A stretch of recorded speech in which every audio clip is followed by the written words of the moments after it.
Who's our Act 1 boss? Hexaghost. And as for the rest sites, they're around. I immediately note the presence of an unavoidable early elite. That's always a challenging thing for Defect to deal with.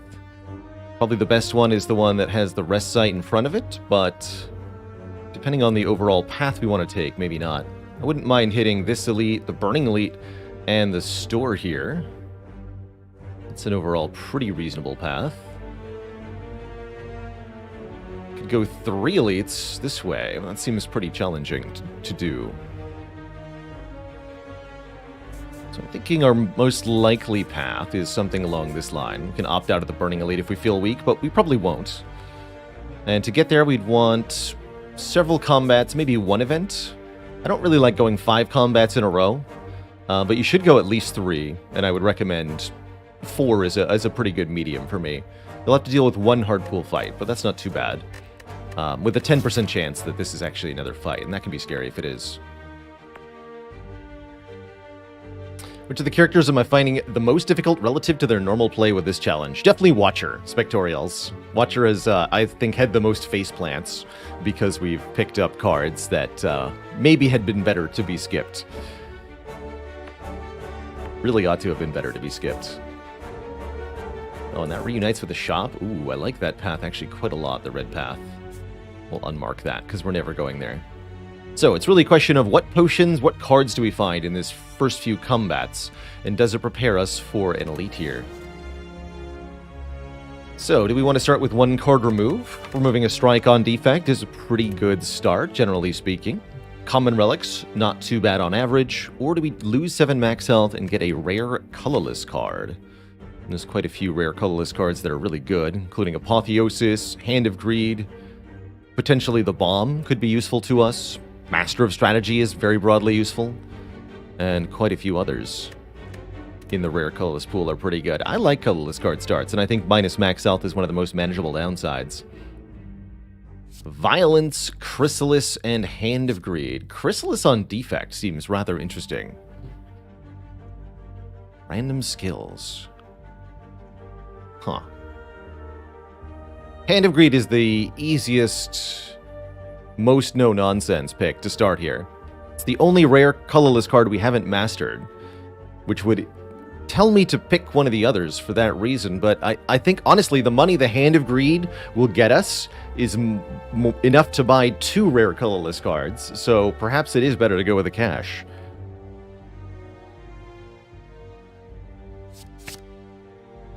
Let's do it. Alright, that means we want lots of fights. That definitely incentivizes red path here. We want to hoard cash. We could maybe consider going to an early shop now if we wanted to go red path, but there's not enough combats on the way to that shop, quite frankly. At the very minimum, this shop we're going to be loaded at. 400, 500 gold, easy.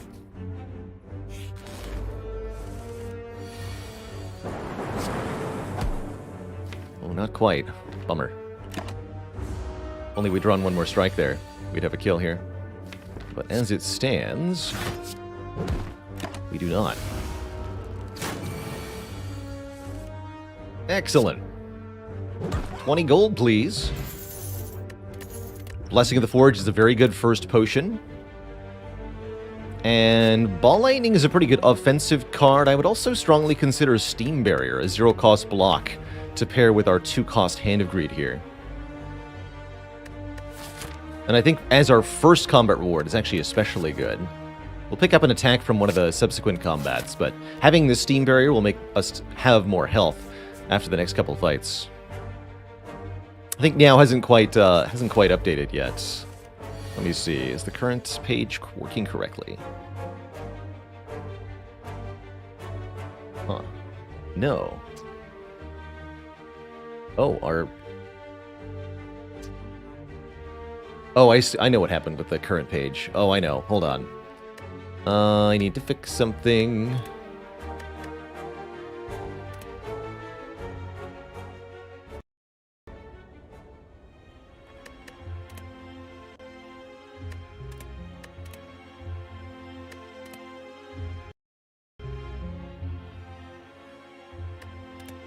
Alright, we'll see if that fixes it. Might need to reboot something too. I had a different save file open in a different profile, and that confused the bot. The bot was confused. Ow. Alright, we're not going to play Zap because I actually want to be able to precisely control our damage here.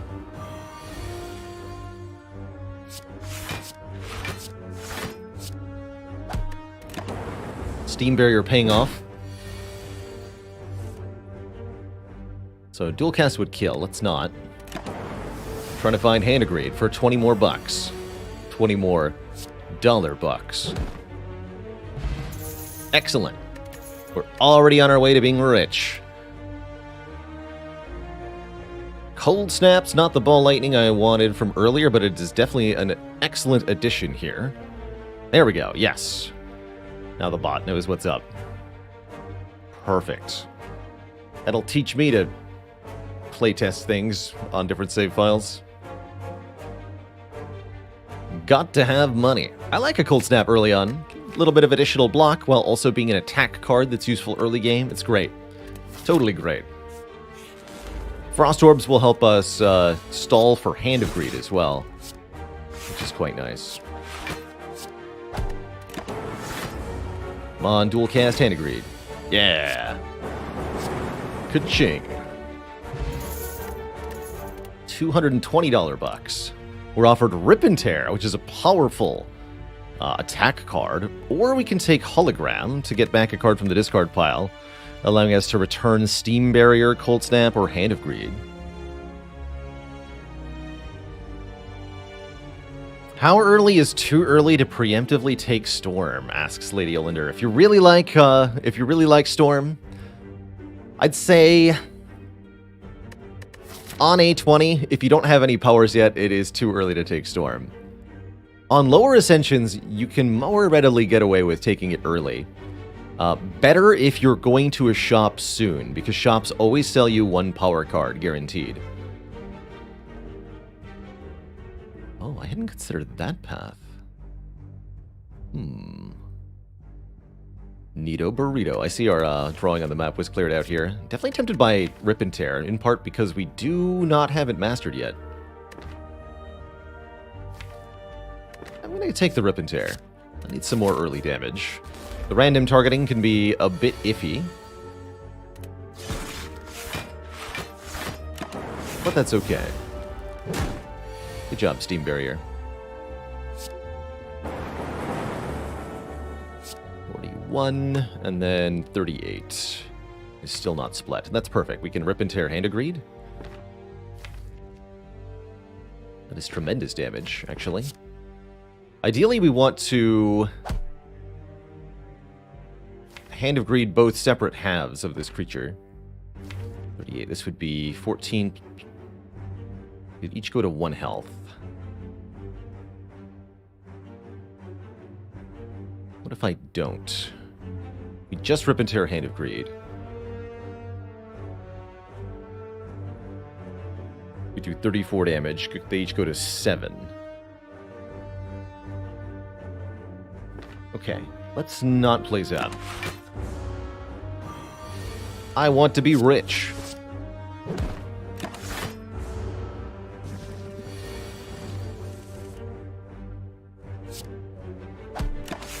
Might have to kill one of them without getting money for it. Oh. Yeah, I think we do. So I can only block 16, so we're taking 4 here if I want to get cash, and then that's only 4 so far. I think I'd rather just kill one of them.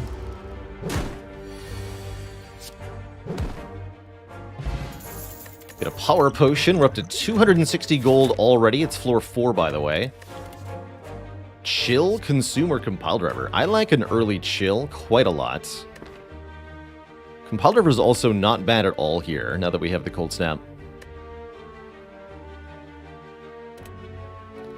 Let's grab an early compile driver, actually, over the chill. And I think our pathing is going to be something like this. Should get an extra fire.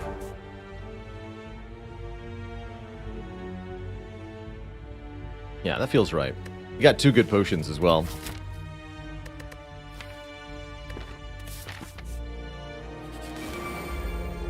Alright, our first challenging fight. This one could be a lot of money for us, though. I'm going to dual cast first and see where the lightning goes. I think it'd be reasonable to try to get 2 hand agreeds here. 3 seems excessive. Yeah, let's just KO you. Block.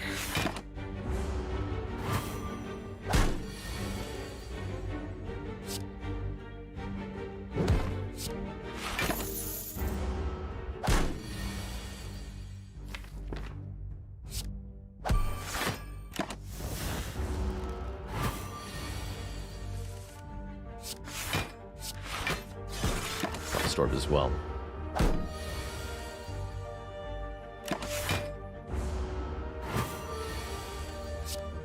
Over 300 gold now. Offered an aggregate, recursion, and a charge battery. I think the charge battery is pretty good, especially with the Compuldiver. We're a little bit worried about Gremlin Knob as a matchup, but not that worried. And the charge battery makes the other matchups, elite-wise, go a lot better here. So I think I'm going to take this charge battery.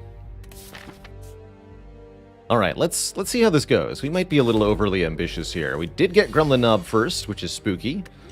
I think I'm going to use the Power Potion and the Blessing of the Forge, because we did get Gremlin Knob first. We can always buy more potions at the shop, and the next elite shouldn't be too bad. Let's see what we get here. Biased Cognition plus for 5 focus, or Loop plus for an additional 6 damage per turn starting next turn. Thing is, Biased Cog gives the bonus damage right now. We want this Biased Cognition. We're going to go Blessing of the Forge, Biased Cognition. Is Compuldiver Strike better than Hand of Greed? No, Hand of Greed is far more damage. Okay, that's a pretty good start. I was hoping we would draw dual cast this turn. Let's see, we're going to do 7 plus 6 minimum, which is another 13, so we need to do 17 more. What's our worst draw? Defend, Ascender's Bane, Zap, Strike, Strike. Would do still 6 times 3 damage next turn, right? Yes, so we always kill next turn. Okay, cool. Thanks to Bias Cog Plus. If we hadn't used both potions, we would definitely be taking a hit this turn, but because we used both of them, we get a kill. Cool. And we even got the Blessing of the Forge back. Nicknad Stunad, thanks for the Prime sub. Welcome to the Cozy Sub Club. Just aggressively use your potions and the Gremlin Knob doesn't exist. No problem. Could have had 2 storms. That said, I think with a Hand of Greed in the deck, we want a Beam Cell here to apply Vulnerable.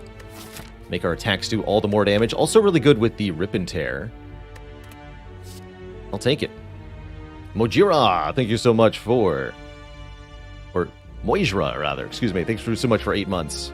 I really wanted to read that like a Gojira for some reason. Let there be many more moons. Just drink your problems away. And upgrade your money-making card. Not only do we want more money, it's also about the plus 5 damage, which is our best damage upgrade. Take Beam Cell to lock in sentries. Now we'll be rich. Haha, they fell for it. Unfortunately, we drew Hand of Greed turn 1, which makes it all but impossible to kill one of them with it. Let's just do this. Hopefully we can kill the front one next turn, but it might depend on the random targeting of Rip and Tear or Dual Cast. No, thankfully 3 strikes and they're dead.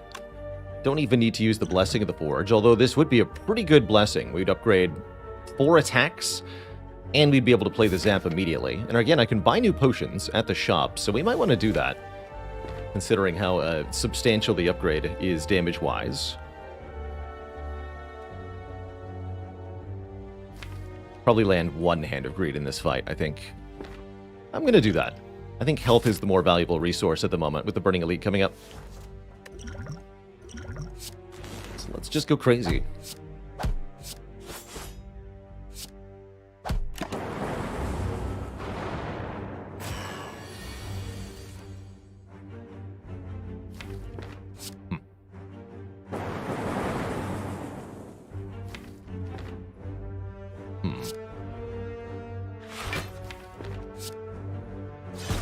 kill this one.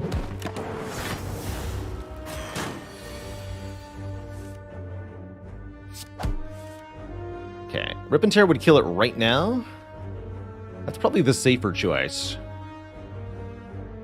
There's definitely enough dazed that we could completely whiff the draw and take 10 damage. 2 strikes would kill. Hand Agreed would get us the money. Dual Cast would kill. Actually, Dual Cast would not kill. Dual Cast is one off. We haven't gotten any greeds this fight yet. Let's see what happens. I'm willing to risk it. We take a max of 8 damage, right? Ha! Get 25 bucks is what happens. Easy. We also get Wing Boots, which allows us to teleport around the spire. And that is tremendously useful, allowing us to potentially take bonus elites or rest sites in all sorts of ways. We're offered a real copy of Defragment, which seems not too bad. Yeah, I'll take that. Get our first focus point. Incentivizes taking more orbs now. Cool-headed Glacier just got a lot better. Akabeko makes our first attack each combat deal more damage. I like that a lot with Rip and Tear, but it's also just 8 free damage.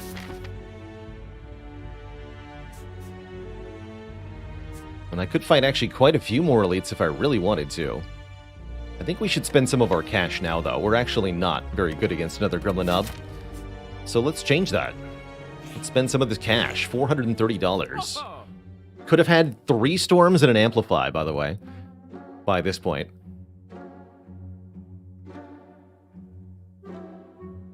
Trip looks pretty interesting.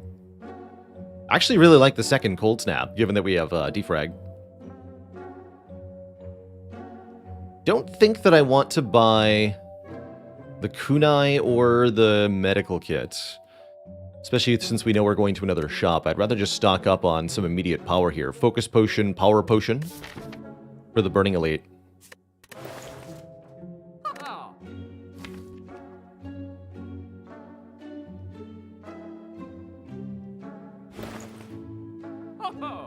Although we are in a pretty good position to take advantage of kunai with some of the stuff we have going on here.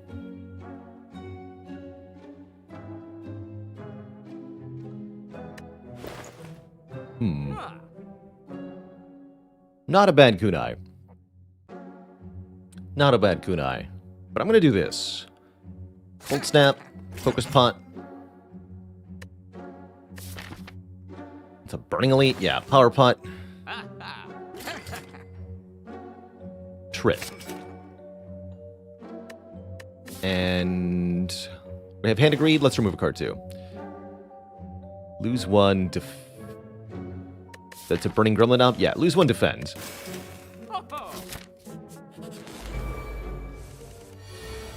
Good talk. Get him, Rip and Tear. Kerblam. Look at that damage output. Who cares about money? I didn't want to take 13 damage there. Rebound.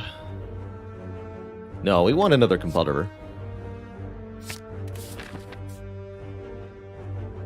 That's what we want. Ah, 'tis a Lagavulin. Not a Burning Gremlin Knob. I'll still use the Power Potion here, though, because it has regeneration and it's a little bit spooky. And sure, this seems pretty helpful. Don't mind if I do, actually.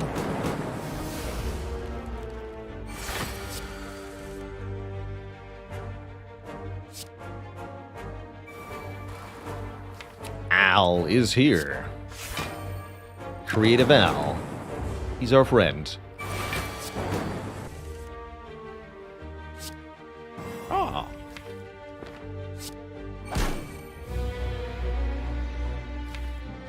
I definitely want to dual cast this Frost Orb next turn, so let's go Cold Snap, Electrodynamics. Then we will loop the Frost Orb. I get to play Defragment, Dual Cast. Steam Barrier for a perfect block. I guess we'd rather play Strike than Static Discharge, although we can avoid redrawing Static Discharge by playing it. Still rather play the Strike there. block that completely, but then this hit, more of an issue. If only we had the damage to kill with Hand of Greed here, but we definitely don't. Hello World's pretty tempting for this fight, but I think we should just do 14. Seems pretty unlikely we'll land the Hand of Greed, but Buffer is not going to make it more likely. There's too many cards in the draw pile. We've missed it. We've missed it. I'm okay with that.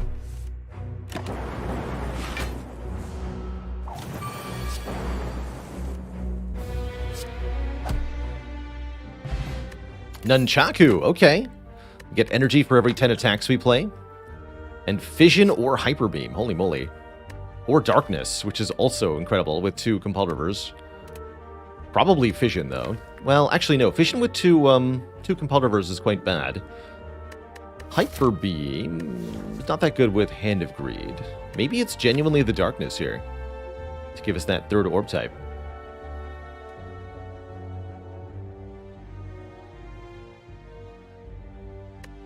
I'd actually rather have a Fusion. Go figure.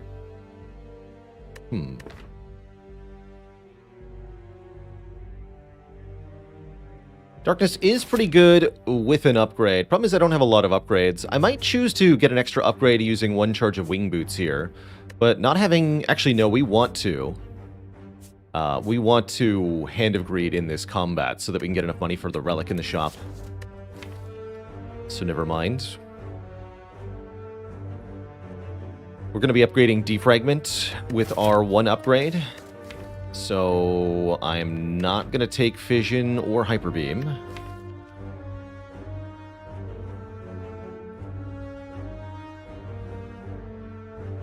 Or Darkness. Okay. Well, wait, do I need Darkness for Hexaghost? I might. Okay, we'll take Darkness. We actually do need a better solve for the boss now that I think about it. Alright, we need to kill you with Hand of Greed specifically. Which unfortunately means we're taking a bunch of damage turn 1. Ow.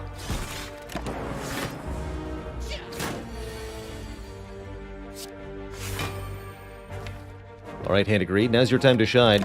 Already got 22 cards in the stack. I think we went maybe a little bit overboard here. Oh boy. Welp. So much for that. Dang. We at least get some fruit juice. And we're offered a 3rd Compelled River. We actually haven't won with 2 Steam Barriers. I don't think we should take another one yet, though. We should start skipping cards. We already got too many. It's true. Alright, what relic can't we afford because we didn't Hand of Greed? Clockwork Souvenir. It's a slight bummer.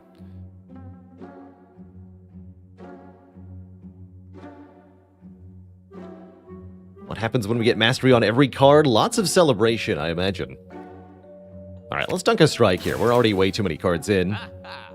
Let's use that Hand of Greed to fuel card removes. Pretending we're playing Melting Remnant in Monster Terrain. Maybe we'll do some more of that later today.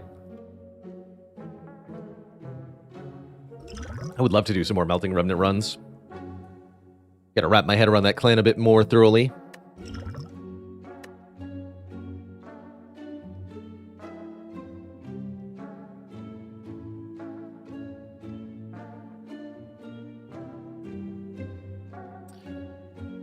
Could buy this Strength Potion if I wanted to. We took the Darkness card. I don't think I need to.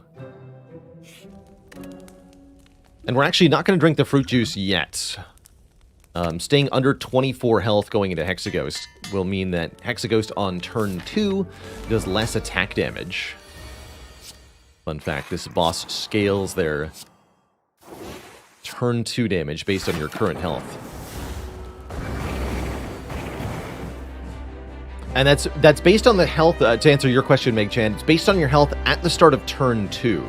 So relics like Pantograph, or if I drank the fruit juice on turn 1, or Blood Vial, or anything like that, that would increase my health after the start of combat, but before turn 2 begins, that'll still affect this damage. We still have Akabeka, we have Vulnerable, that means Rip and Tear does 22 twice. Hot. Very hot. put that Dark Orb in front here.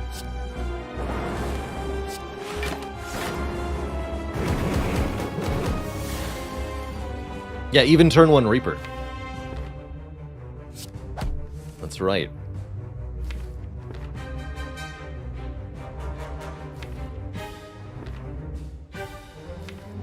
So what's the play here?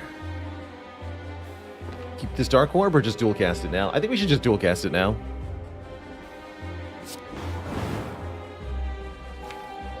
We'll draw those cards next turn, I suppose.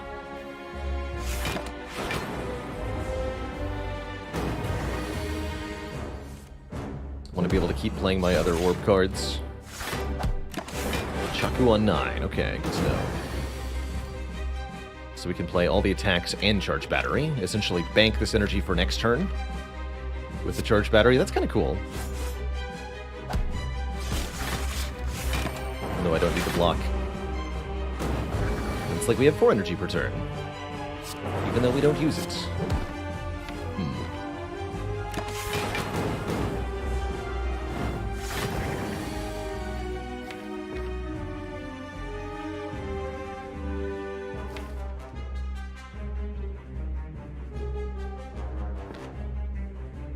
Draw 2 first, that way we can play Hand of Greed if I draw it. I guess that doesn't even matter. No, let's go Darkness then, Composer.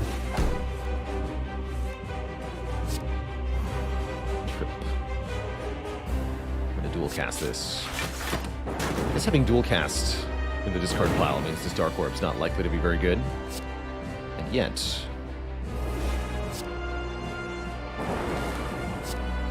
stay vulnerable. This would be the perfect turn to draw Hand of Greed. Defect. Good job. Easy money every time. Add 1 to Nunchaku, just for fun. Good. Close but no cigar. You can definitely see that we might have eaten Inferno to the face if we'd not actually picked up the Darkness card. That's why I ultimately felt motivated to do it.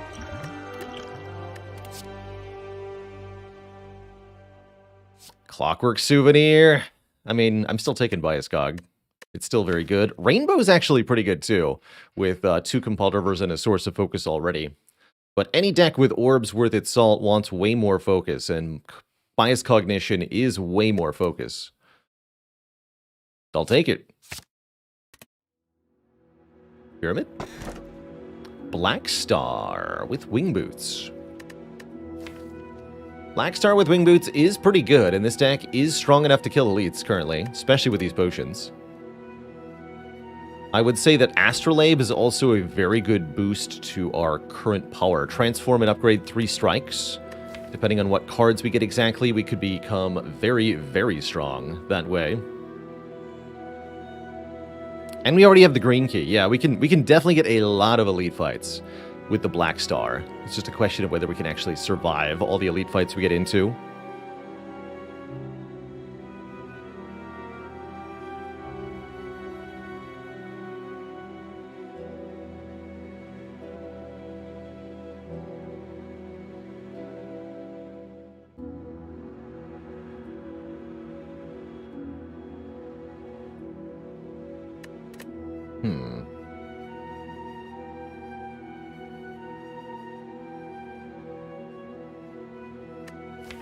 Three strikes currently.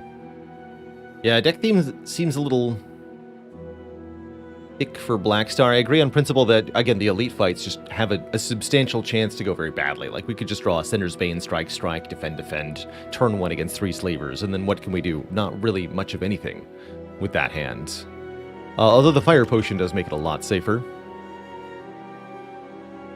But what I say is the biggest reason defect strikes aren't mastered yet. This. Okay, well now we're a Darkness deck. We got Darkness Plus and Doom and Gloom, and also Rebound.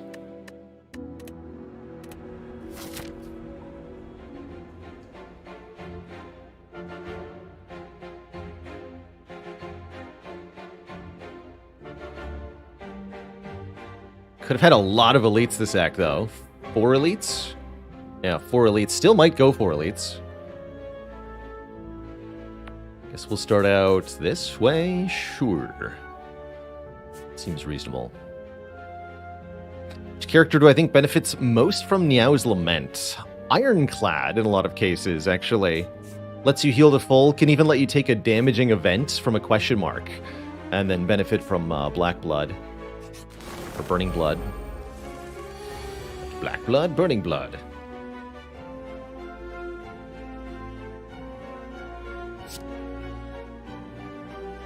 Play this before Beam Cell because of Akabeko. The middle one.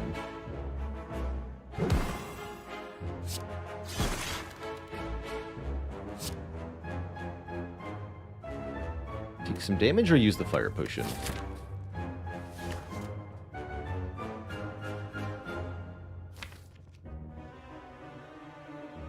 I'm gonna go with use the fire potion.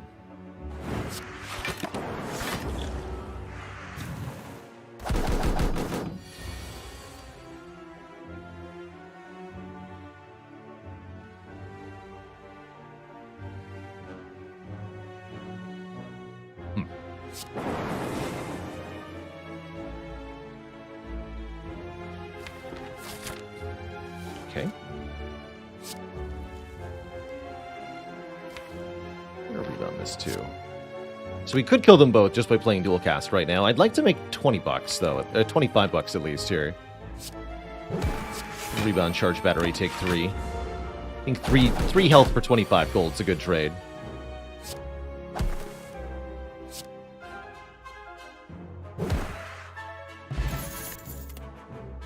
Hello World Plus. The power. Got some more expensive cards now, which makes Turbo a lot more appealing. Definitely. Definitely. I'll take 1 Turbo. Really need to get either more card draw or more removals, though. Looks like the shops can provide removals, as long as we can at least semi-consistently land the Hand of Greed. You'll note that we can no longer consistently land the Hand of Greed. It's just not happening. Also, ouch. My face.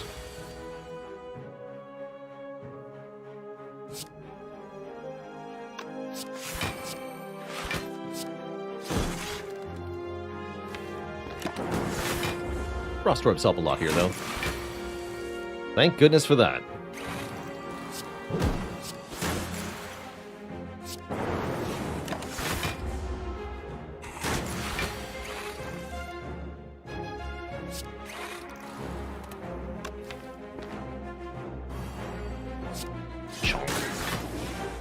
That should be a kill next turn. With Hand of Greed, too. Good.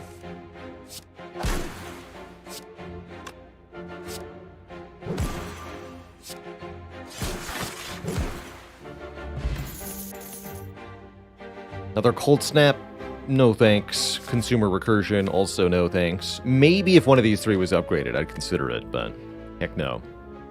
Is Downfall coming to YouTube? Probably. I think that one will be worth keeping. Our winning Downfall Gremlin run from the other day. 2 days ago, I guess. Recursion's okay with Dark Orbs, I suppose. Again, without an upgrade, though, it's a pretty hard sell. We have so many other cards that would like upgrades at this point. I'm not gonna take it here. Oh boy, this looks kind of ouch. This is why we didn't take the Black Star, by the way, was concerned that our deck, as is, wouldn't perform well enough in combats, and we're definitely falling short here. Big like. I guess I'll just play Defrag. Take the full 21. Or 23, actually, even worse. And then another 7, go to 10 health. Good news is Wing Boots can keep us safe for a while, if we really need them to. Hand of Greed is nowhere to be seen. I'm just going to kill the Centurion here. As best I can. Hello? You were supposed to die.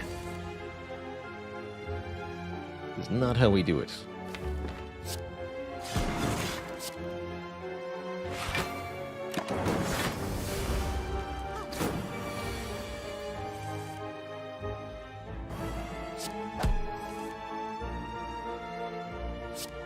Just get that.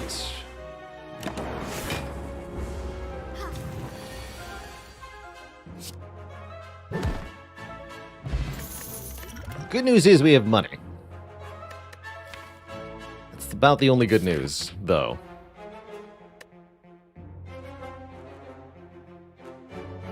Bit of a problem. Alright, I think I see the path I'd like to take. We'll see what the events offer us.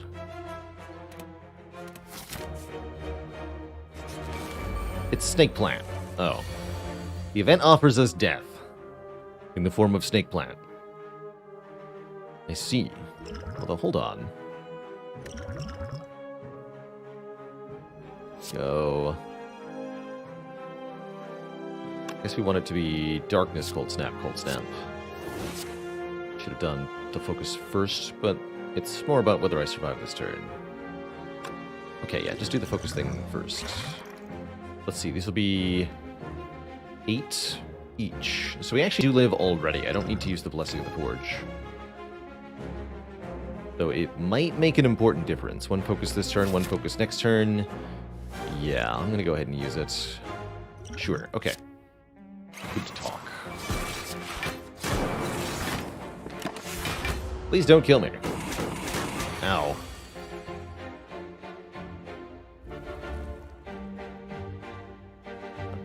Can't play them both.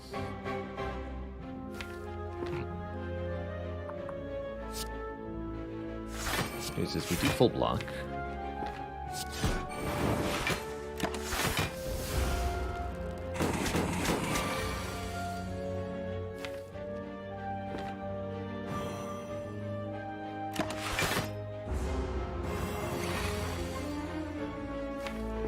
Fair enough.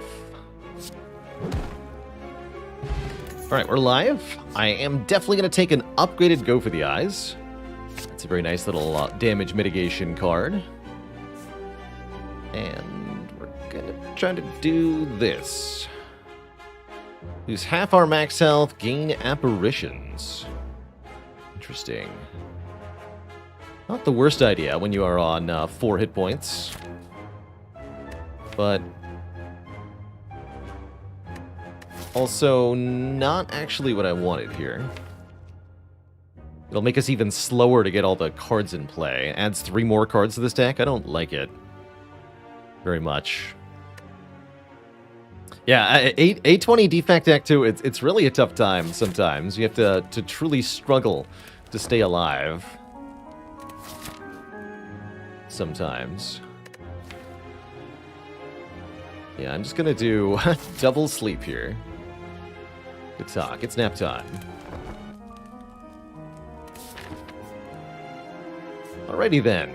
And let's hit the shop before we fight any elites. Hey! I'll fight you, nerds. Greetings, etc. Pointy here. We should probably go for Romeo first. Don't think we're gonna block Bear's thing.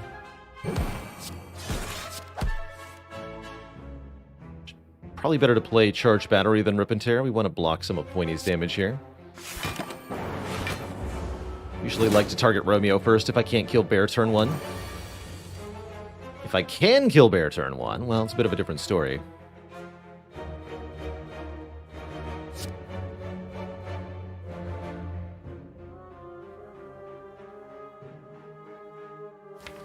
To draw 3 now. Perfect. Oh, we got Hand Agreed, though. I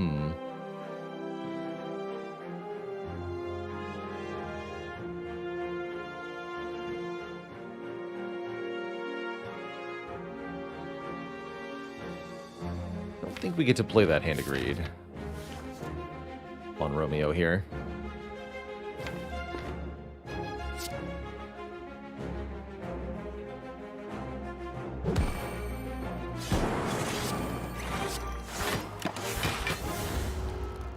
That's the line I have to take.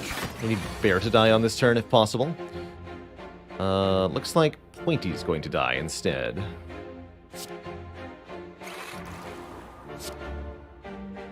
As Dark Orb will target the enemy with the lowest health. We cannot get Bear to have lower health than Pointy, unfortunately. We can kill Pointy and block 20, so that's good enough. Now, we should be able to kill Bear, at minimum, with the Hand of Greed. If we could draw it. Hey, we can. Cool.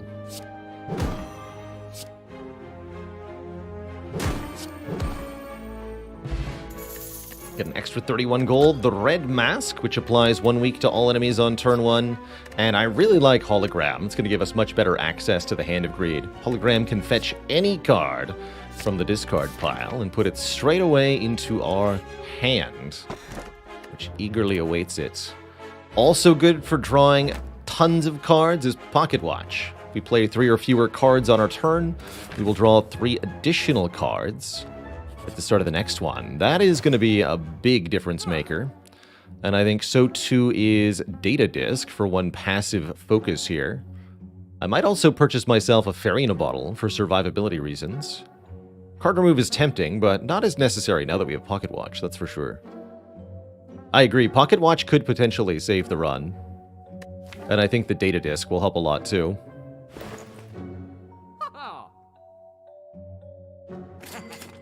Dramatic Entrance is kind of fun with the Akabeko. I'm going to buy the Fairy. And I guess also the Colorless Potion. Just buy some potions for this elite fight coming up. Hello! Yep, this is why I bought a potion. What do you got? The Bomb. Or Flash of Steel.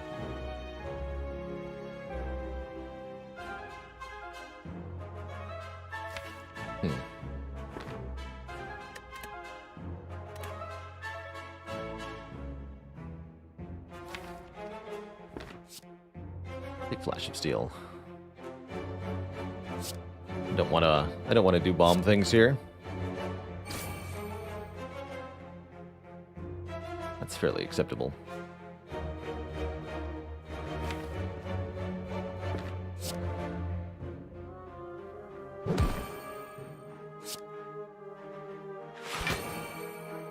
Might be better not to Cold Snap here because of the Pocket Watch. In fact, that seems quite likely. Though missing out on Frost Orbs is pretty spooky. Yeah, I think we do want to skip that. Draw 3 more cards. Feels like that made a big difference.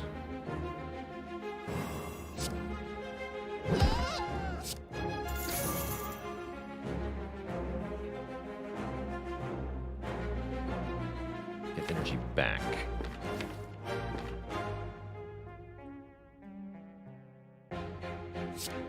Hologram Trip.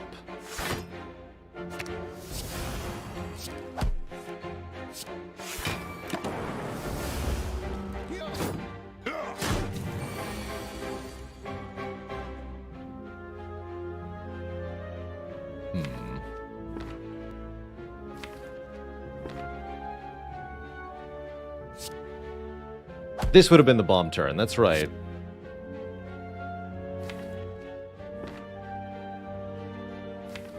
Oh, if I don't draw bonus cards, we're gonna die next turn, huh?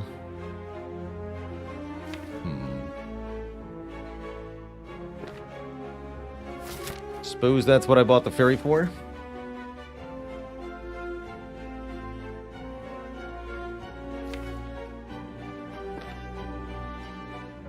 Unless there's a way to kill them.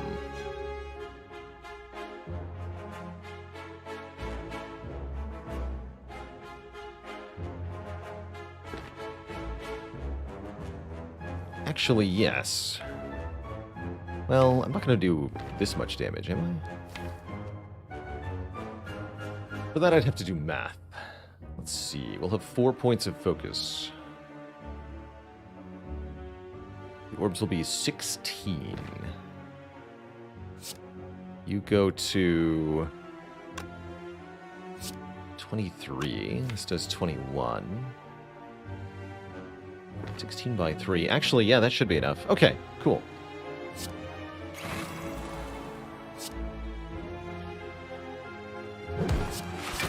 That's enough. It's definitely enough. Oh, we're weakened, though. I think it's still enough because of the lightning orb on the front. Yeah, it looks like enough. looks like more than enough. We go Doom and Gloom. Darkness. Darkness. Dual cast. Yeah. So... by the time the bomb would have gone off, we'd already taken all the damage the fight had to offer. So what would the bomb have done? I don't think anything. Meanwhile, the Flash of Steel that we did take gave us more block turn 1 with Charged Battery. Can we handle another Elite? I mean, we have Fairy in a bottle. We might as well, right? And it's not going to be Slavers again. And I have important things to upgrade, like this Bias Cognition. So... let's do that.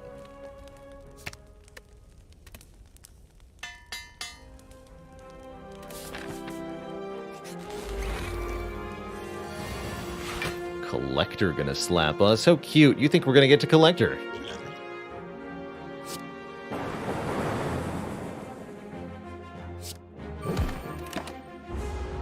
We're lucky we can maybe hologram that. Ooh, this is a good turn.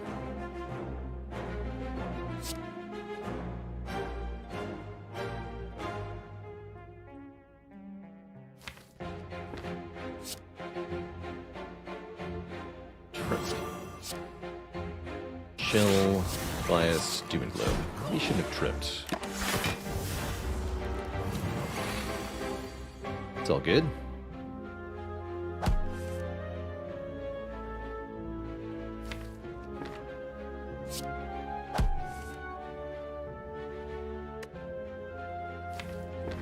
It's better to play Cold Step.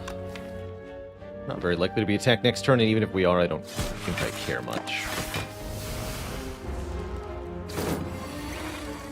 Are being attacked. But like I said, I don't really care much.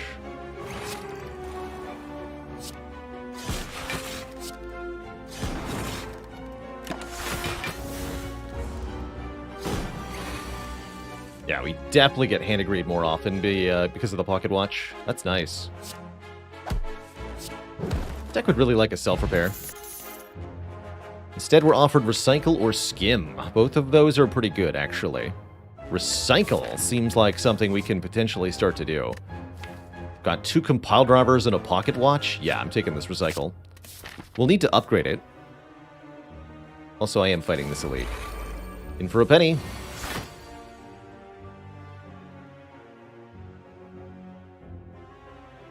Boat Thingy has us covered. Actually, Boat Thingy plus Red Mask is really comprehensive defense turn 1. Beeps, thanks for the half year. And Be Good, thank you so much for 3 months. Lunch Break Entertainment, you're heckin' welcome.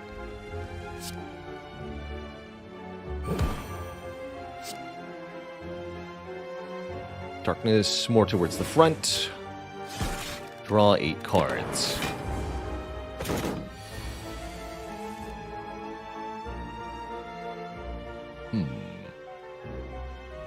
It's a great turn to bypass Pocket Watch. We should probably recycle either Doom and Gloom or Hand of Greed. Tricky, tricky.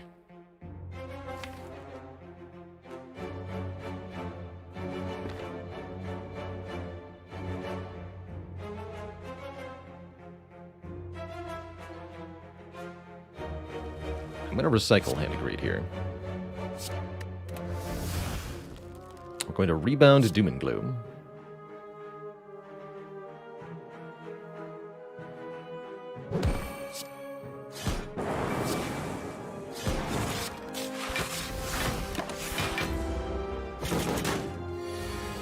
And then possibly we lose our Fairy Bottle here. We'll see.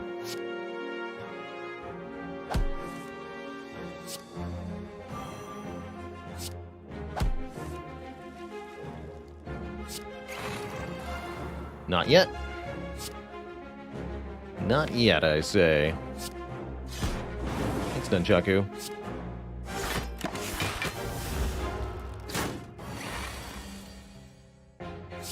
Easy every time. Hologram. Oh, I got rid of Hand of Greed. No! Oh, shoot. Wait. It's also the card that did enough damage to kill the boss here. Well, we can full block, I guess.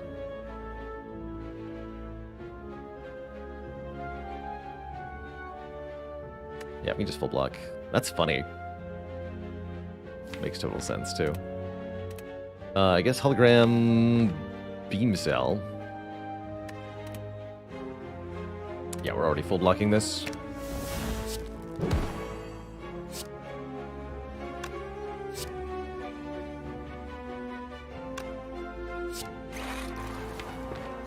Ought to be enough.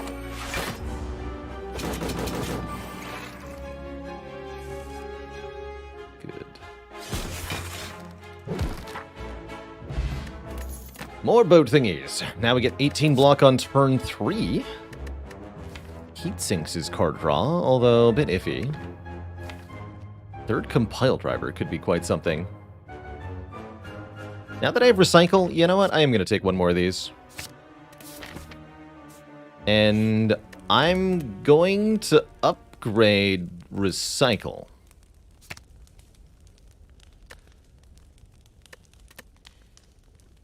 Good luck to us in the collector fight. I have no idea if we're going to be able to win this fight. We have 3 health and a fairy in a bottle. Here goes.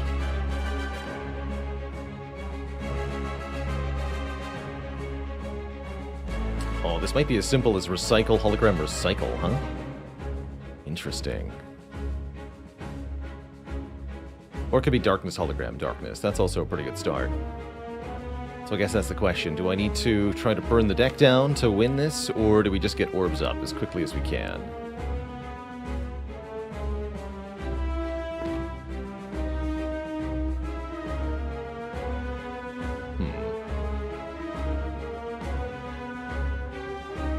Probably want to get orbs down ASAP here.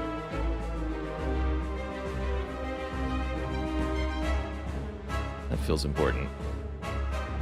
Okay, do it this way. We're all 8. Okay, collector's attacking. Probably can't full block this, although we'll see. I'm gonna go beam cell compile driver.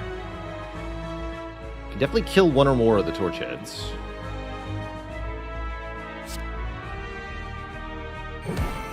Draw 2 more. Could also rebound something. But I can't meaningfully actually play it. Twice. The charge battery, that is. I could rebound Goku the eyes, I guess, but let's just draw 2. See where we end up. Cold Snap is a slight improvement. Okay, so we can block for how much?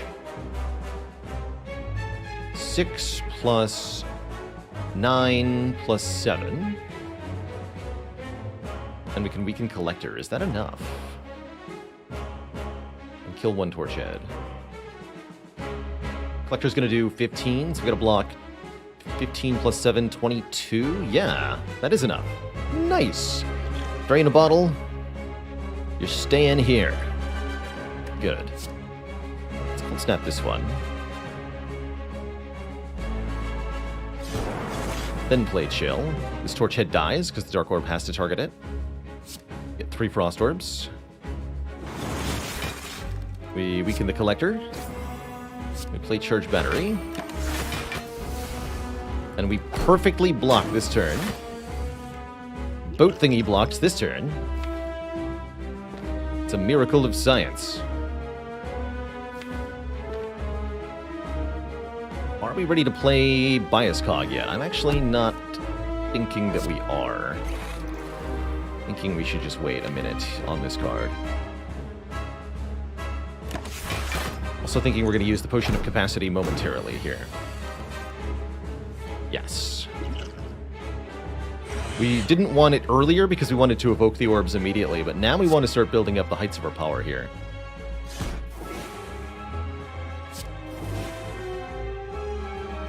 And just do some damage.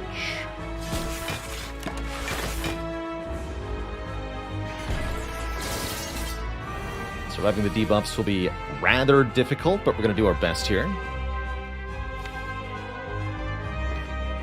Trip. Bias Cognition. It's actually a really good opportunity to rebound, go for the eyes. Alright, let's just go Beam Cell, rebound, the go for the eyes, bank and energy. We're not going to draw with Pocket Watch, but we get a lot done there. We do get attacked. That's actually really important that we had go for the eyes this turn. Because now we can block it again. Still don't need to use the Fairy in a Bottle. Because we are badass. Draw 3.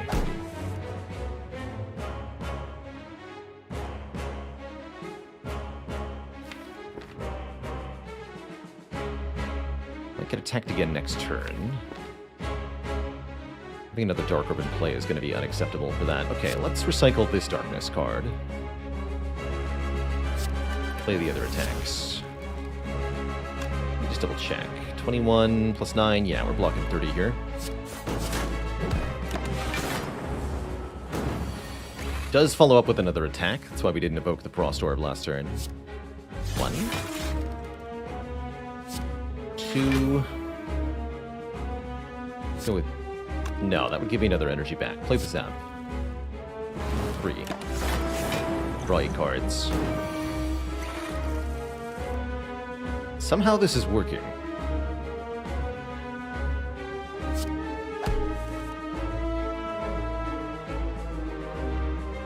This times 2 would be too much damage. I'm sure we can set up a kill here. On the Hand of Greed, specifically. We can get a kill easily with dual cast, but we can also do better than that.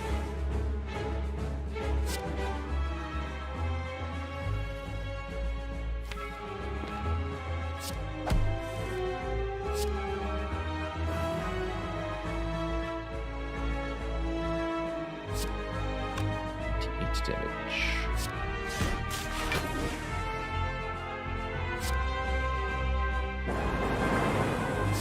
Easy.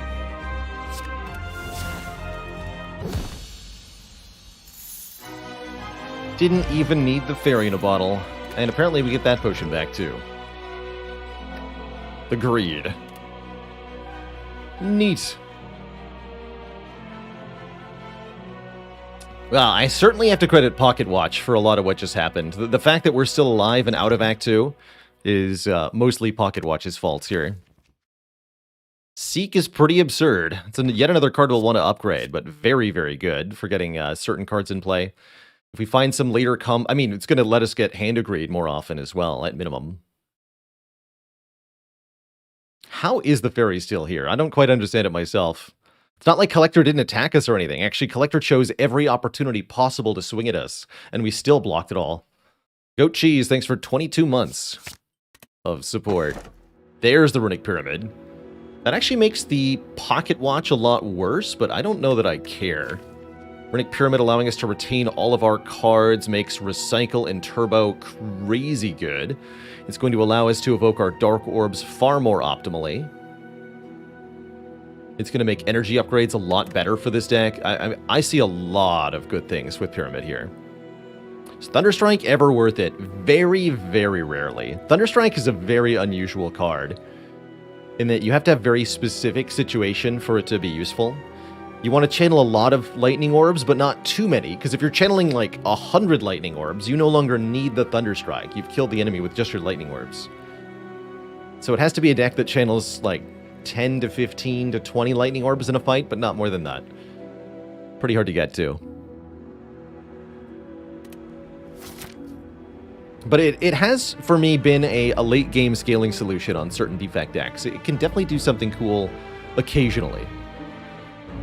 Let's see, we've got 2 Wing Boots charges left. All of the merchants are very early in Act 3 here.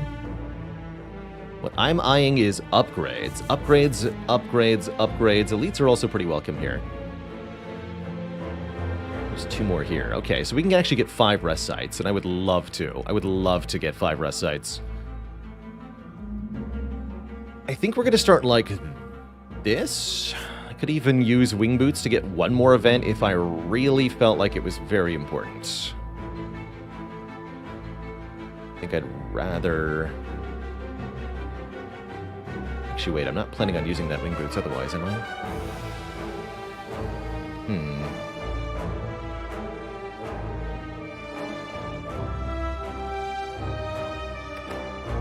Well, it would be pretty good, actually.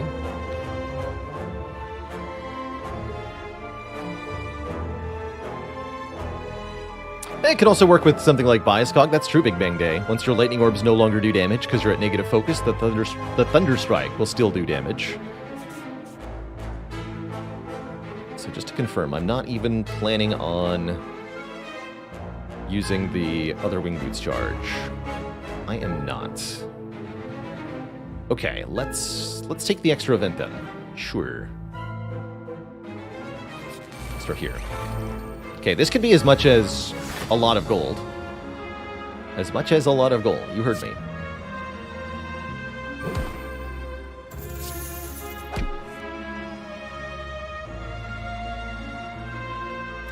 Alright, I'll take 4.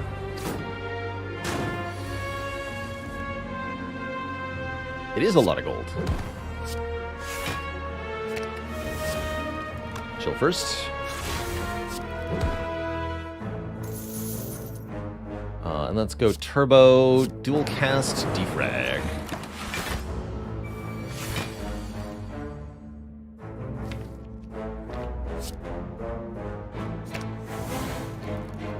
Rebound to the recycle. Get rid of cards I don't want to play.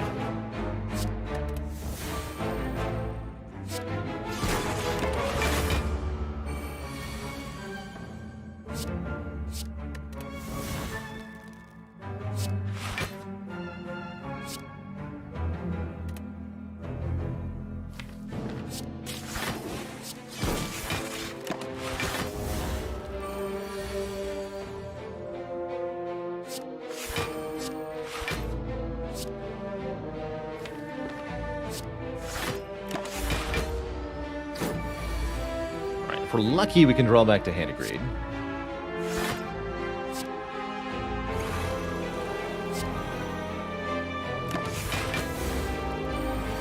Might not necessarily be possible.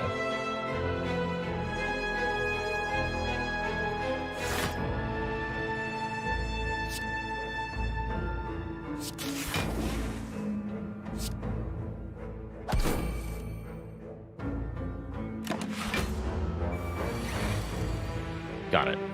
Although we have to take a bunch of damage to actually play it. I'm gonna go with not worth it, actually. We'd have to take 12 damage to gain 25 gold. Not a good trade, not a good trade. Don't do it. But do consider maybe Aggregate as a powerful energy generator.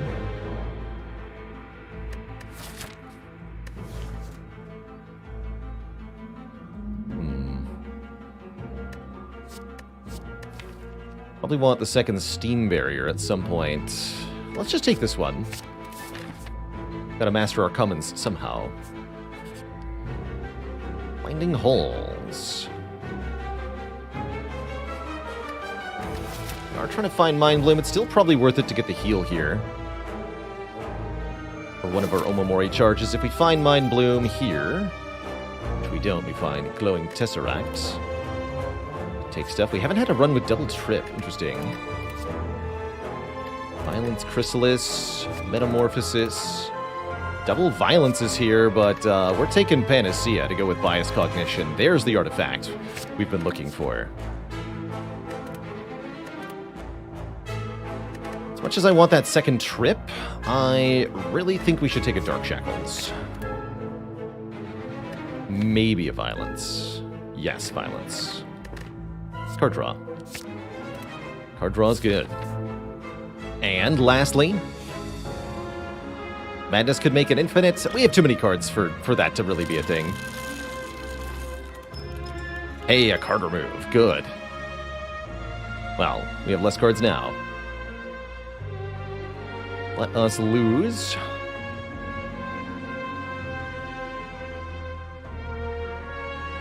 We actually genuinely do need Zap. And dual cast. Guess we can lose defense now. The wheel was kind to us this day, thank goodness.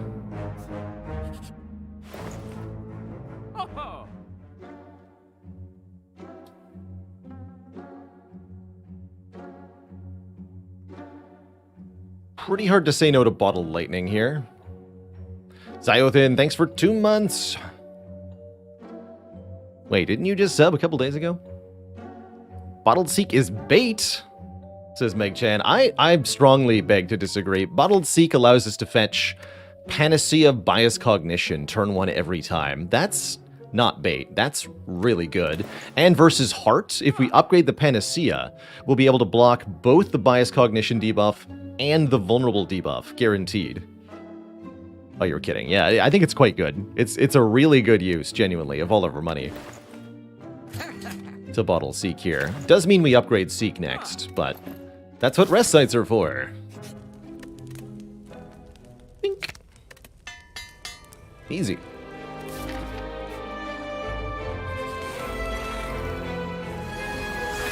Bottled Seek ever bad? Basically, no. Generally speaking, I would say not.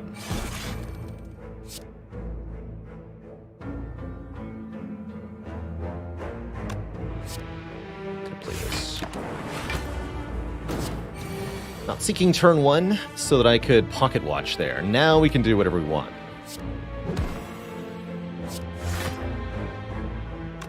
Violence first. Okay, there's Hand of Greed. So we can do fancy nonsense such as Rebound, Hand of Greed, Seek, Hand of Greed, Turbo. Play Turbo, Hand of Greed.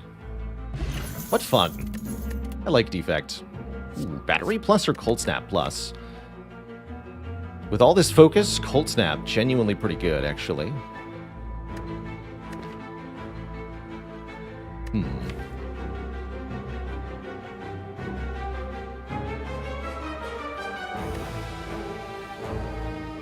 Both of these are good.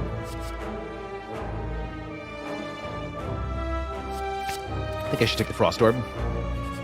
When in doubt, Frost Orb. So many other good upgrades. Turbo upgrade, Panacea upgrade. Thankfully we get a lot of them.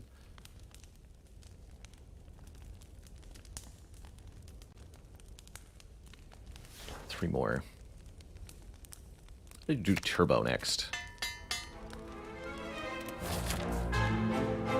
Dual Cast and Zap are pretty good upgrades as well. I wish I could take Panic Wrath, but we have to take the Sapphire Key. That would have been nice. Hello!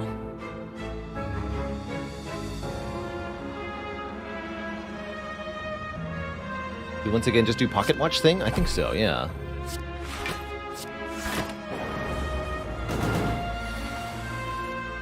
$45, you say?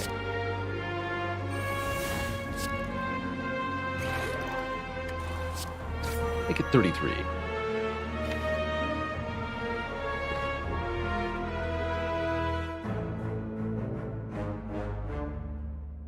So we seek for, let's go with Cold Snap and Chill, I guess. Give me 2 Frost Orbs.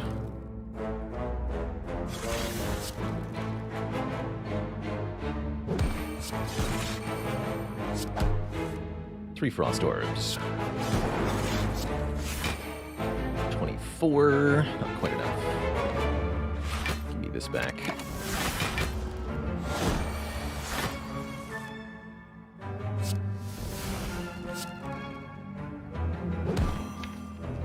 We can draw back into Hand of Greed, I guess. Get some damage in here.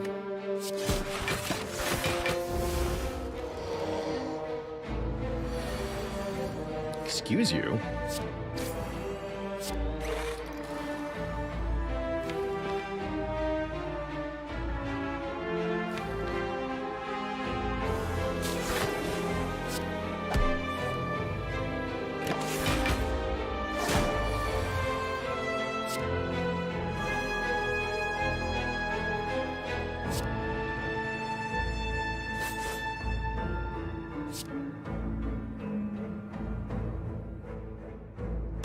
Energy back if I play it this way? Sure.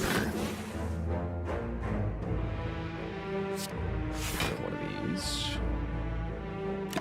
Recycle in my hand for the moment. Okay, Hand of Greed is back. Perfect.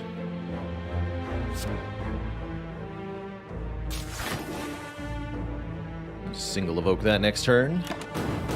Excellent.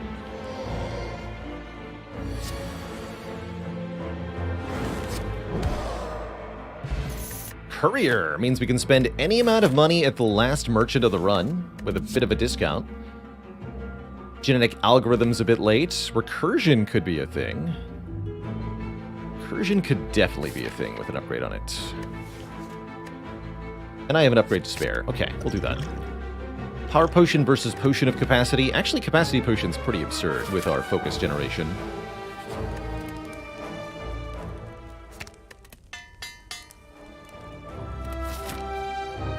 One upgrade left. We upgrade Panacea next act. So that upgrade is going to go to Hologram. Cool. Sweet. Excellent. We're also going to take 2 more elites, because I'm feeling good.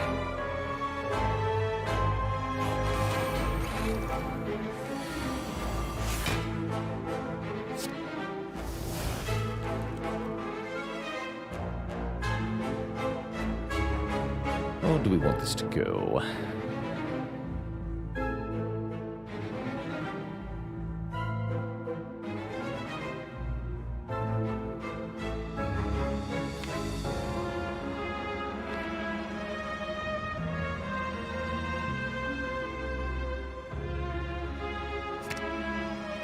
Let's see, Doom and Gloom Turbo.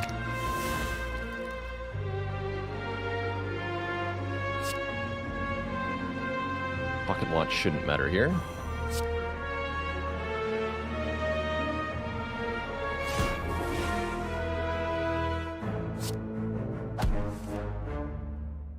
I could play Turbo for more right now. I think I'm okay with what we have. And I'm just going to end turn. It's a pretty okay turn 1. Killing the 2 daggers prevented her from attacking me on turn 2 here. So we can now think about maybe dispatching these daggers as well.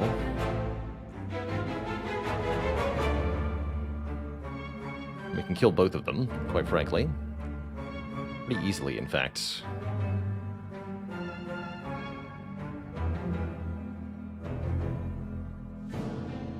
We'll have 18 block next turn. That'll make our life a lot easier.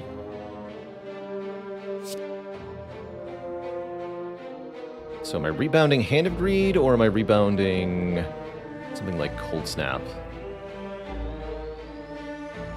I don't think I should bother rebounding Hand of Greed. Although it does nicely kill 1 dagger. Actually, yeah, I'll rebound it just for that reason. We know there's more daggers next turn. We don't get money off killing the dagger with Hand of Greed, unfortunately. But it is a convenient kill, so good enough. 9 by 2, also pretty close to good enough.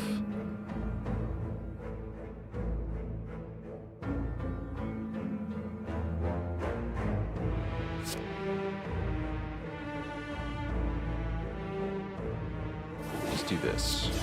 Nice, good. Play this. Yes, 1 energy for next turn. Okay, pretty good Repto fight so far.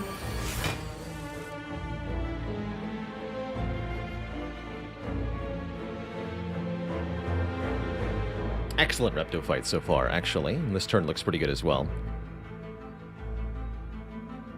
Let's go for the eyes. Compile Driver.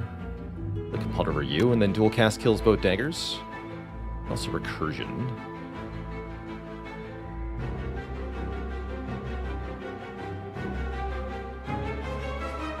Let's keep the 20 damage Dark Orb.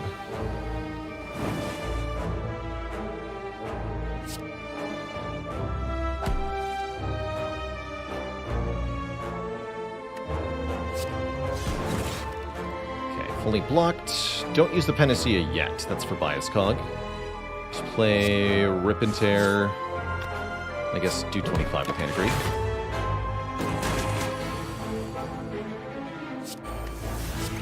There we go. Easy peasy.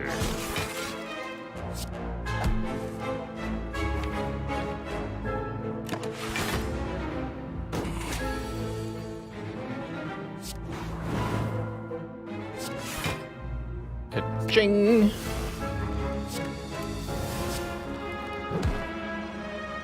Easy money. Get an ink bottle, a cool-headed plus, and if we want one, a weak potion. Man, cool-headed plus is a sweet find here. Rust orbs. Have I played for the king? I think I have. Just verify that's the game I'm thinking of.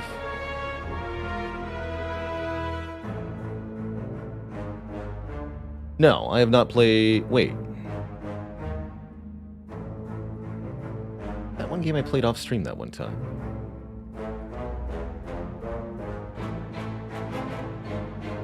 No. No, I've never played for the king. Excuse me.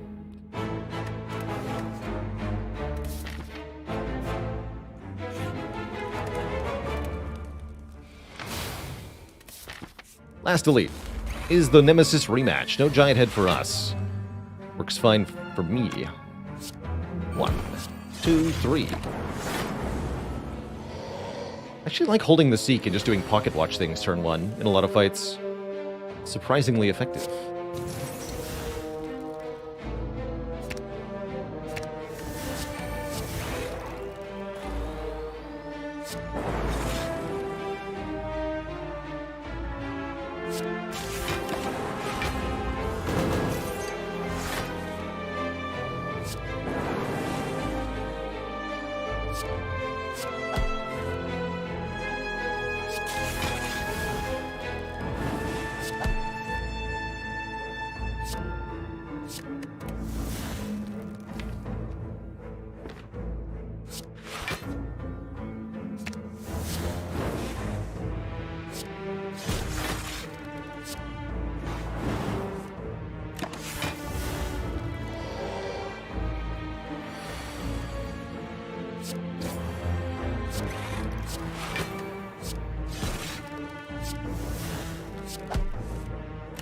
Huzzah.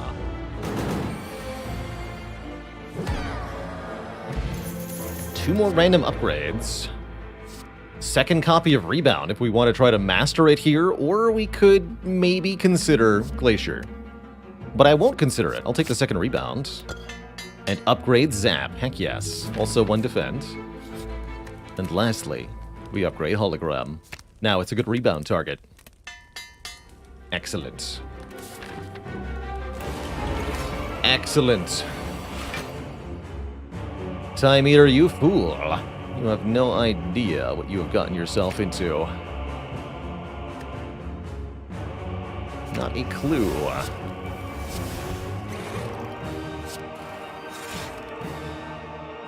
Time Eater forces us to consider our cards per turn quite carefully.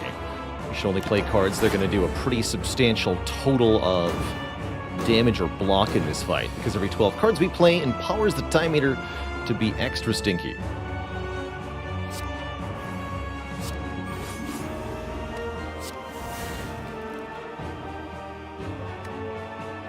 Extra stinky. Let's go Doom and Gloom Rebound. Can't rebound after Doom and Gloom. Doom and Gloom... No, Cold Snap then Rebound then. More Frost for this turn. 51. Unacceptable. Oh. Acceptable. Dark Orb's going to be the key to making this fight go pretty reasonably well for us. And simply bide our time. Pretty effortlessly.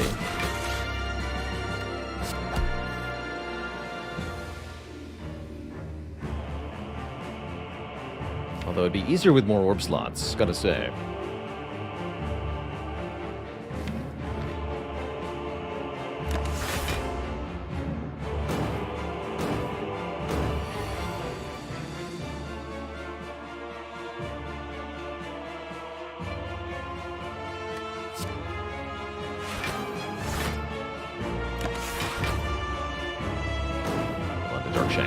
And to go for the eyes, for that matter, until we get a little bit more important stuff here. Let's go for the eyes. Rebound, Hologram to go for the eyes.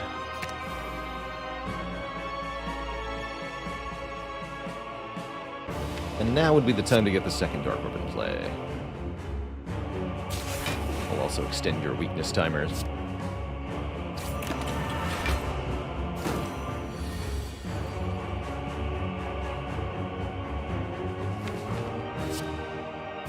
Now I will Dark Shackles.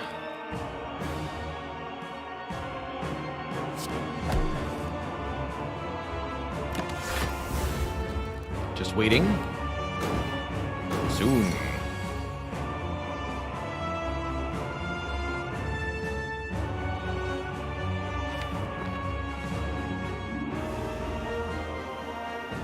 This might be it, huh? Let's see.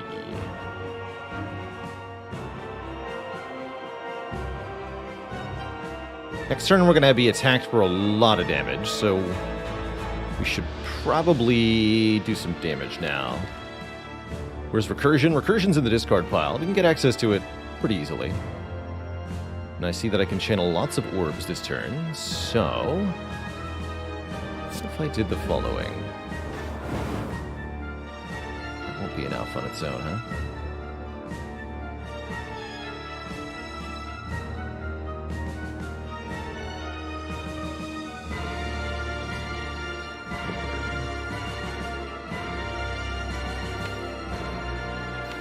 Quite, actually.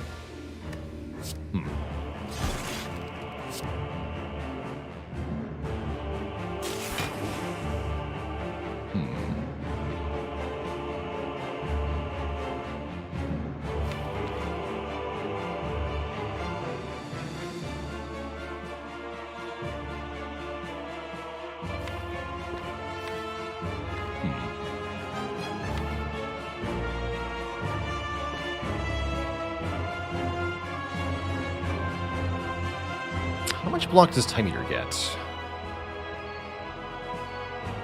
Oh, actually, yeah, we can just Turbo Hologram Dual Cast now. But it's still important. How much block does Time Eater get? Spreadsheet. Actually, wait, no, I have Bestiary. Bestiary, how much block do you get? 20 block. And will be weak and frail. 32 is for the cleanse. So this is 20 block. So what's 14 plus 48?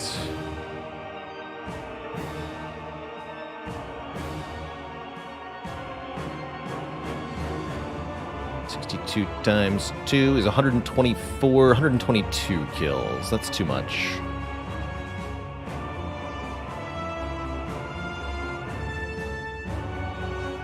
But yeah, we just kill now, right? With Turbo, Hologram, Dual Cast, Recycle, Hand of Greed, we can do all of that. That's the easier way by far. Yeah, there we go. There we go. Easy money. Next up, the birds. The bird. Nerds. Ideally, we'd like to hand grade all 3 bird nerds. That is only going to happen if we can seek Hand of Greed, probably.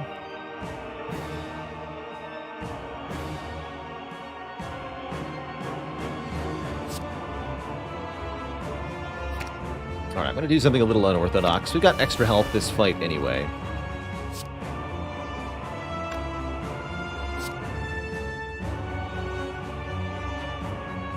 This one.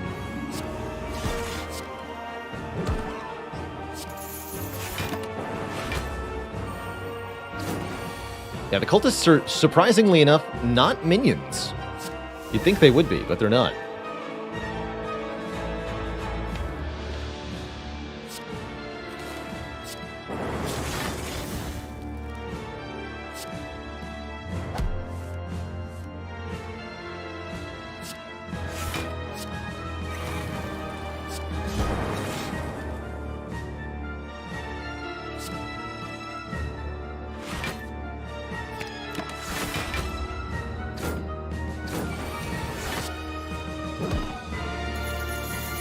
Easy. Easy every time.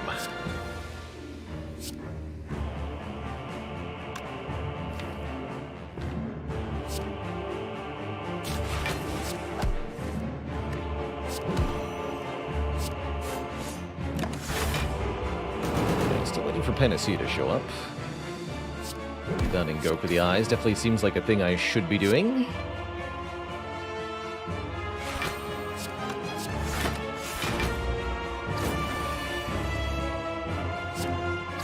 Recycle is absolutely key for this fight to go particularly well. I'm going to start by recycling Doom and Gloom.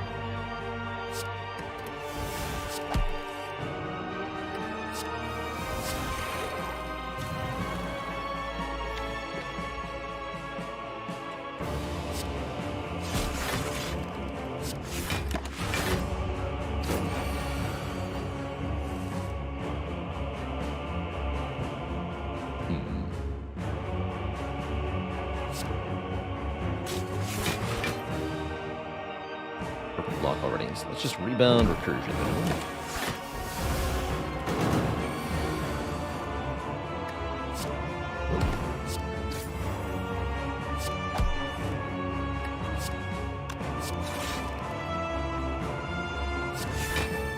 Okay.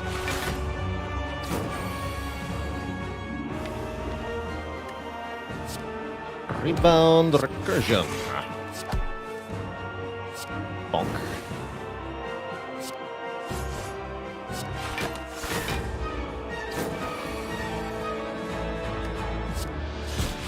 Hey there, Recycle. You wouldn't mind getting rid of...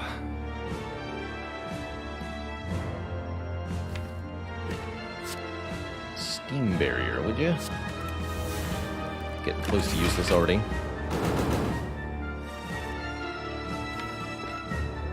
Alright, I'll do the cheesy thing.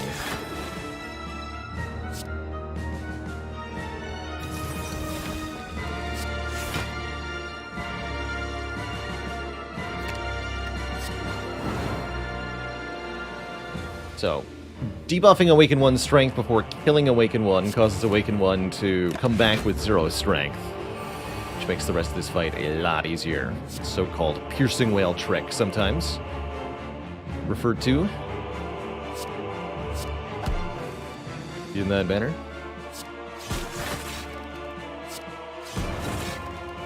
Time for blip blapping.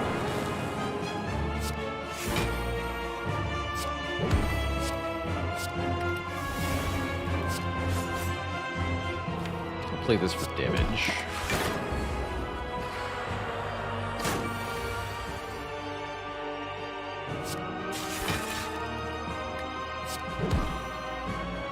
It was possible to use the recursion to preserve the giant Dark Orb from Phase 1, but I actually don't want it because I need to be able to kill with Hand of Greed, not with a 300 damage Dark Orb.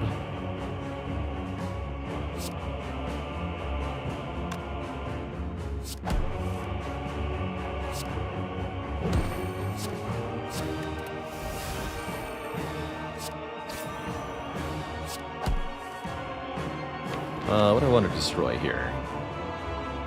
Rip and Tear, you're next. Hologram Rip and Tear. Recycle Rip and Tear. Stop.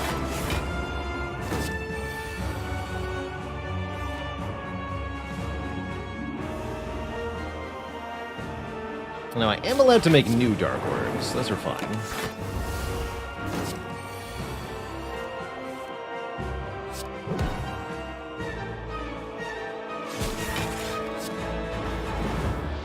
As long as we don't do too much damage.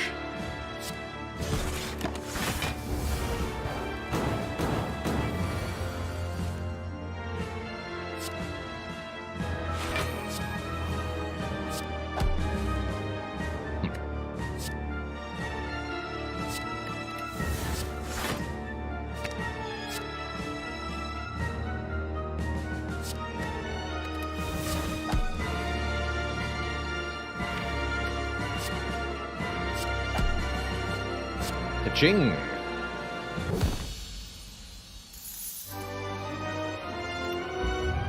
Two thump, a deep pulsing dread can be felt out the room. Is this Heart of the Spire, the source of this fairy that somehow barely survived? Act 2. Yeah, from that Act 2 to this Act 3, we've certainly come a long way. Runic Pyramid has helped a lot.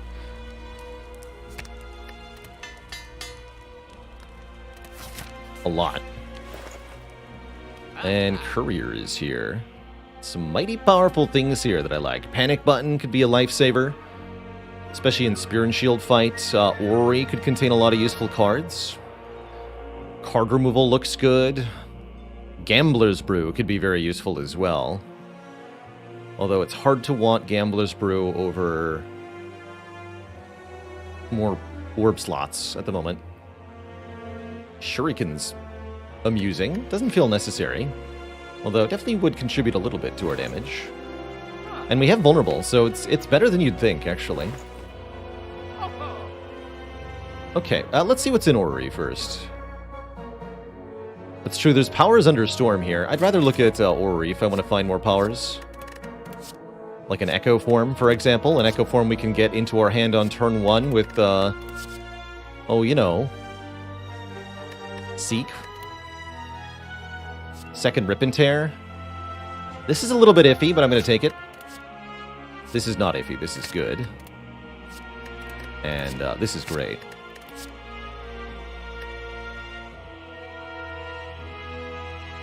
Second Hologram is also kind of fun, but we got to be careful because the deck is so huge at this point. I go Panic Button card remove, not Gambler's Brew, not Gambler's Brew. Okay.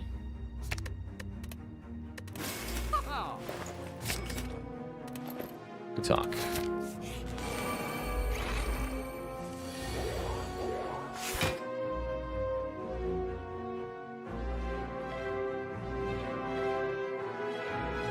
So, really, how do I want this to go?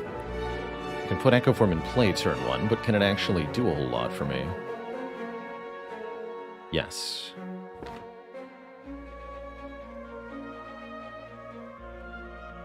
You just seek the other card you want to dupe. Double Dark Shackles next turn, actually kind of huge.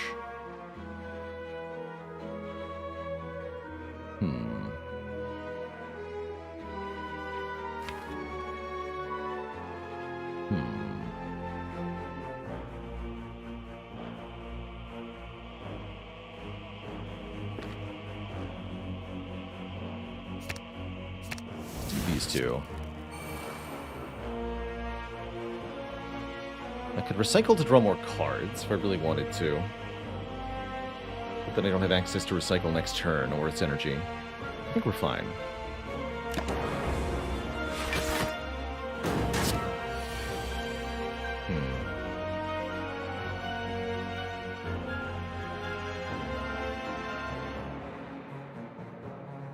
So, double recycle. Because I have Trip, I don't actually need to double Dark Shackles.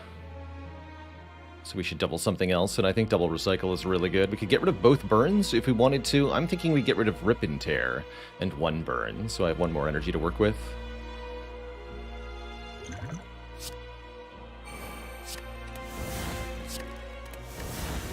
makes more cards. There's a Cold Snap. Good. So go Trip.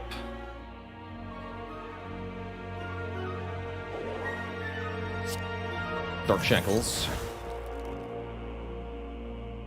And we probably want to do something like Rebound, Cold Snap, Compiled Rubber, Cold Snap, which will give me one energy back as well.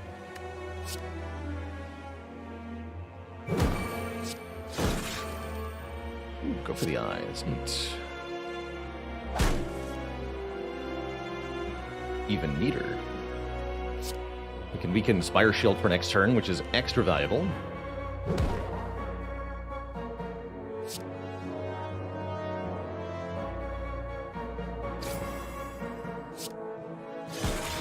I guess I might as well just play this. Alright, we take a little bit of damage, but really not that much. Take 10. All things considered, it definitely could have been worse. Okay, incoming damage, 28 plus 18. Math says that is how much? 46. We're currently blocking 24. We can do a full block, though. Double your defrag. Double your fun.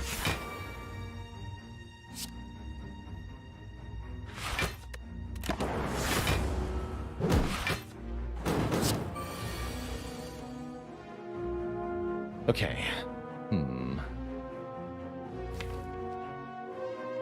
Still Looking for that bias cognition.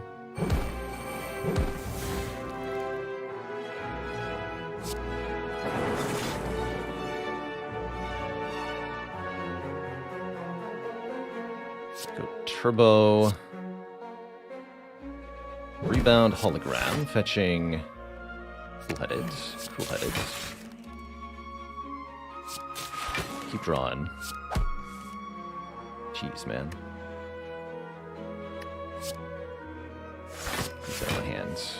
There's bias cog. Okay, sweet. Double that next turn, and with plus 10 additional focus, I'm not afraid of anything anymore. Not for this fight. Not for this fight.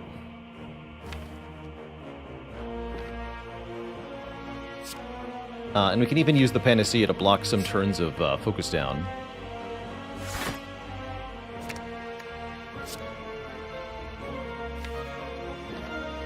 Don't want to draw 3.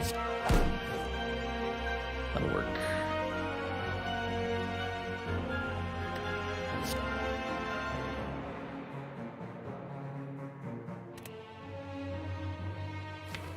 Let's go recursion.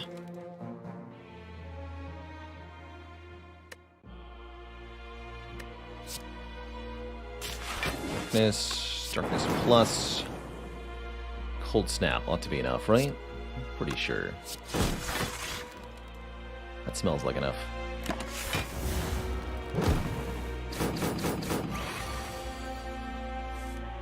Dual cast will actually target the Spire's Spear at the moment.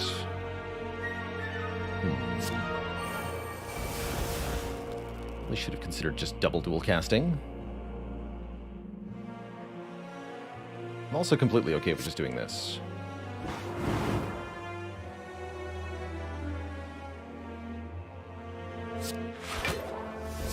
Seems fine as well. Now we can set up ink bottle or whatever for the next fight. Seems good to me.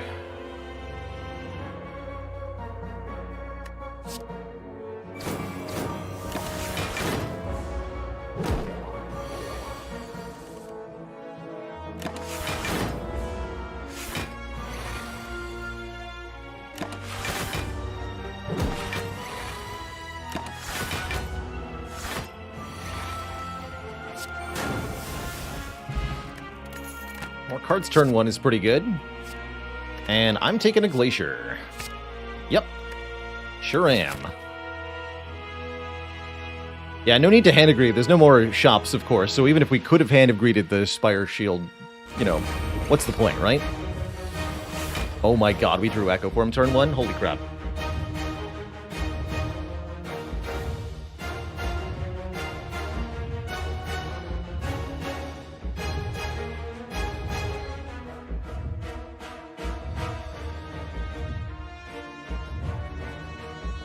How do I want to do this?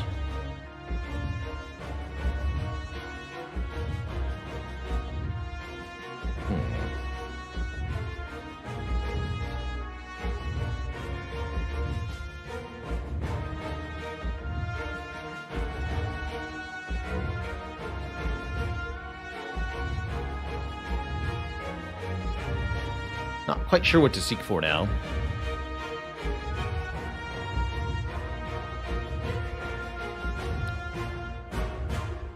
The original plan was to seek Panacea plus Bias Cognition plus turn 1, but the Echo Form draw changes things. I'm gonna just play Echo Form, see what Ink Bottle draws. Chill, okay.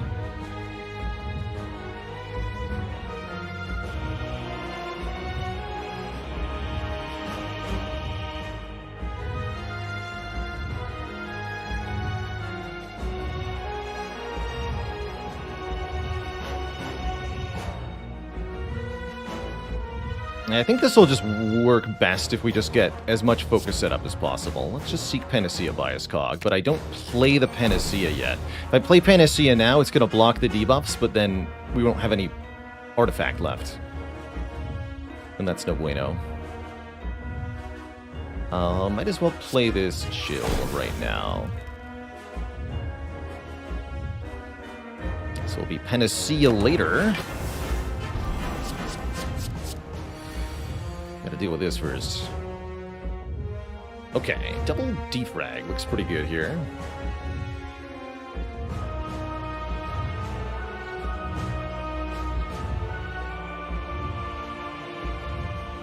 We'll also be using, yes, the push into capacity approximately now.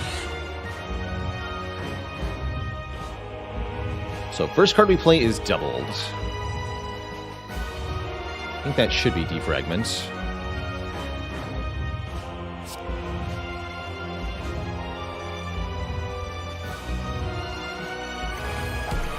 I'm going to do things in a weird order here. We're going to go Panic Butt. Actually, wait. Steam Barrier.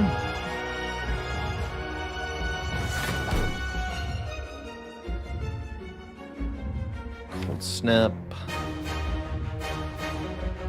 Steam Barrier. Defend. Panic Button.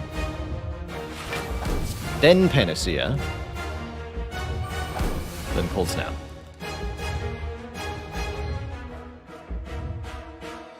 Might want to play Trip first. I think we just keep Trip in hand for the moment. So we take pretty substantial damage here. But more importantly, we start this turn with 18 block and 2 artifact, such that we can double the bias cog. And now we have just a flat 15 focus for this fight. We're going to double capacitor next turn. That ought to be GG. Surely that's GG.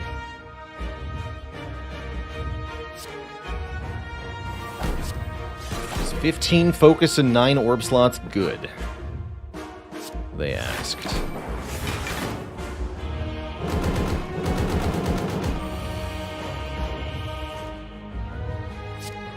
Gotta take Beat of Death for this, but that's fine. Ow. But we do need our more damage orbs now.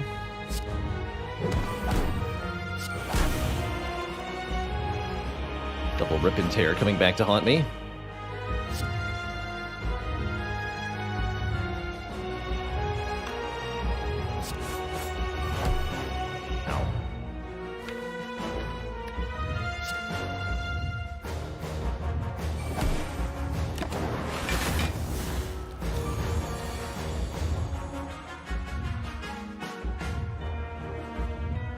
But my face, though. Yeah, Beat of Death is hurting. Thankfully, we do have a revive, right? So even if we lose all of this health, we're still okay.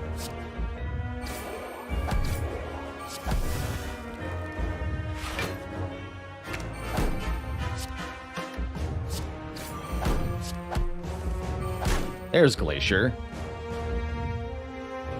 Almost important enough to rebound, but it's actually not.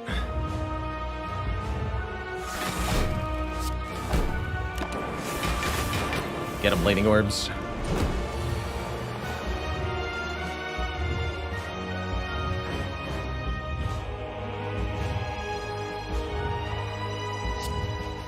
Ow.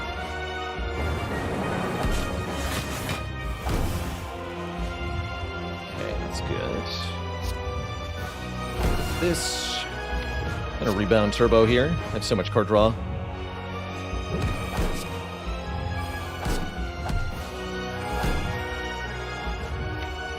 Okay, Recursion can block for us as long as there's a Frost Orb in front. Once we have all the orb slots full, this is going to go pretty well.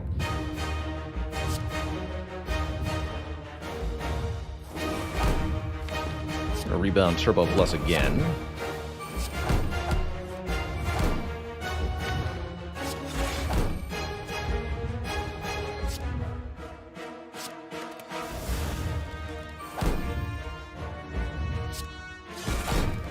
Okay, good talk.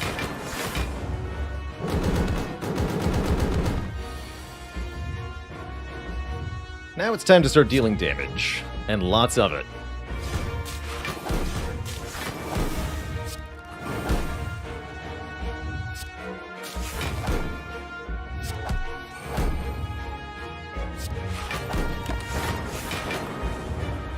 Lots and lots of it.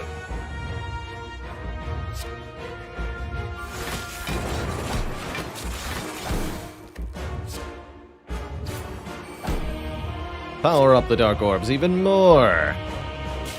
Ah. Power.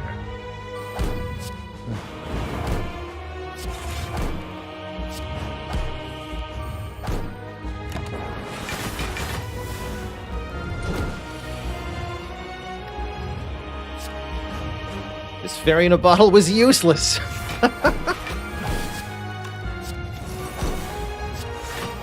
Unbelievable. Well, Twitch chat, GG. The power. What a fight. What a run.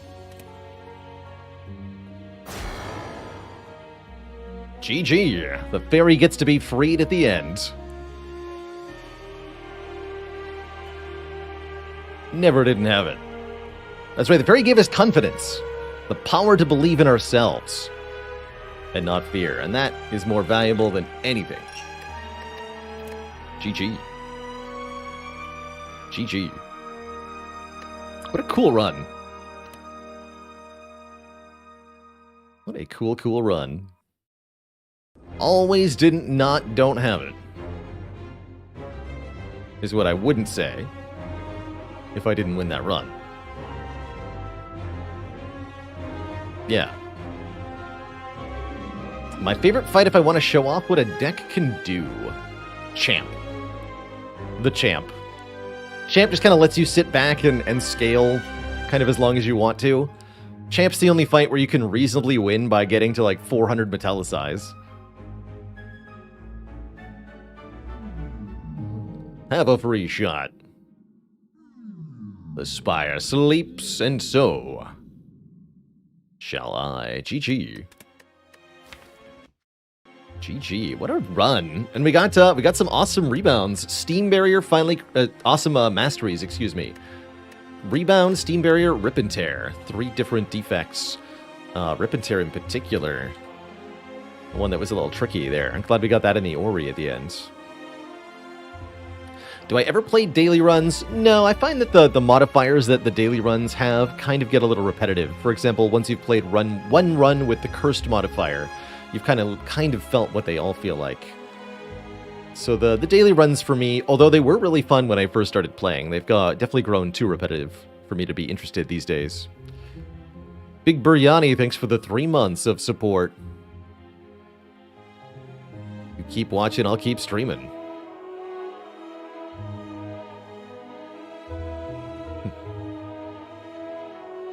Must be really underestimating Compile Driver. Card draw is good. One of the really strong thing about Compile Driver as a card is that this card can draw 3 or even 4 without requiring an upgrade. You definitely could say it was the main driver of our victory in this run.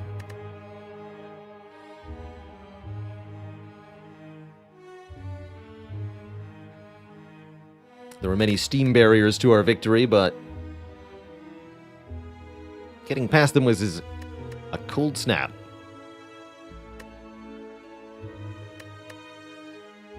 There's no need for such doom and gloom over the dad jokes, Twitch chat. Y'all must be biased. So, next up, Watcher's going to tackle the Spire here on Ascension 20. I guess I'll leave you on the run history screen. Before we jump into another run, I am going to refill the legs, stretch the water, grab a quick snack upon my return. There's more Spire, everybody. Don't go nowhere. BRB.